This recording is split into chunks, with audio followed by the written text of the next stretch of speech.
मेरी जिंदगी के मालिक तुम्हें मेरा शुक्रिया मेरी जिंदगी के मालिक तुम्हें मेरा शुक्रिया.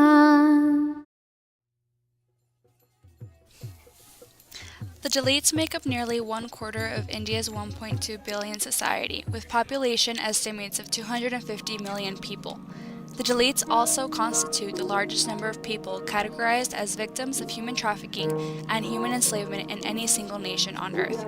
Because of traditional social structures in India, the Dalits are at risk of discrimination, dehumanization, degradation, and violence every day. Dalits refers to one caste rather than class. It implies to members of those menial castes which have borne the stigma of untouchability because of the extreme impurity and pollution connected with their traditional occupations.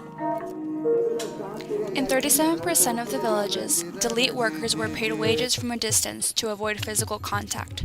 Even the shadows they cast are believed to be contaminated by their filth. Their life is valued at less than the animals whose dung they clean from the streets. Banned from the rest of society, they find employment removing trash, discarding animal carcasses, and cleaning out latrines and sewers.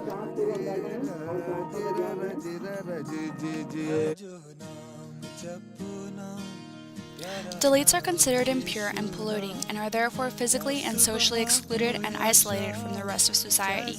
Because of past generations, the Dalits will always remain Dalits.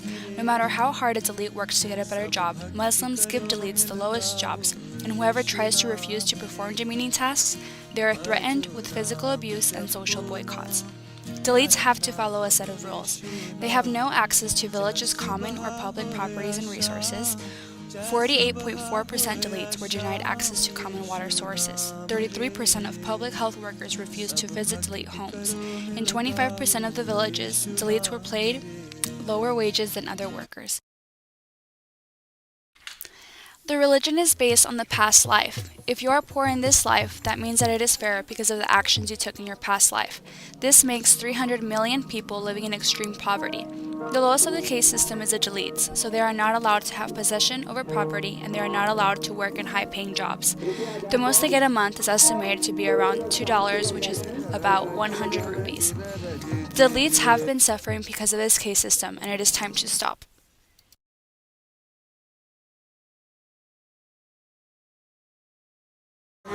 Even though the Dalits are labeled as the untouchables, not all hope is lost.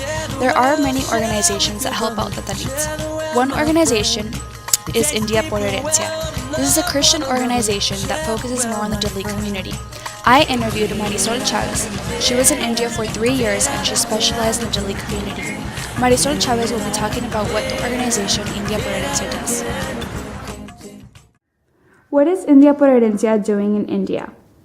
Well, India por Herencia is doing in India a social work but also a missionary work. It's for that reason India por Herencia already funded 2 schools in India to giving the opportunity to the Dalit people to have education.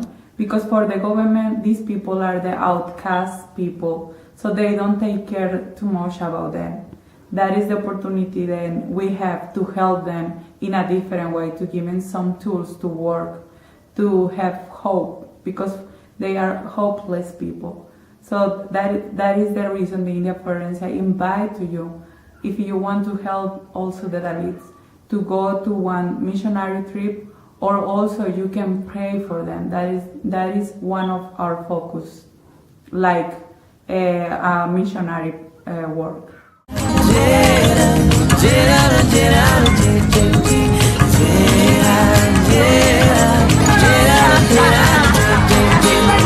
I know I've heard good people say there's nothing I can do, it's half a world.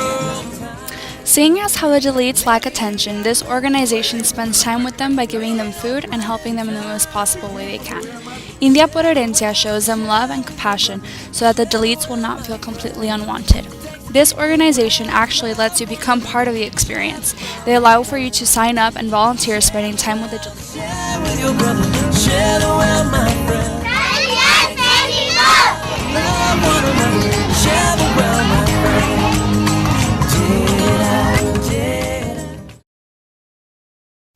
There are many ways that you can help, such as signing up as a volunteer to organizations such as India por Herencia.